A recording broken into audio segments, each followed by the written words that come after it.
సొంత ఆలోచనలే కలిగించెను నష్టము, నీకు కలిగిన ఆలోచనలే నాకు లాభమాయను.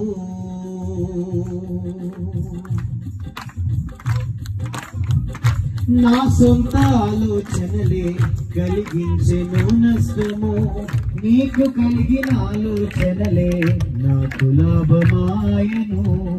ఆలోచనకర్త ఆలోచనకర్త నీ ఆలోచనలే నాకు క్షేమమయ్యా. ఆలోచనకర్త ఆలోచనకర్త నీ ఆలోచనలే నాకు క్షేమమయ్యా. నీ ఆలోచనయే నాకు క్షేమమయ్యా.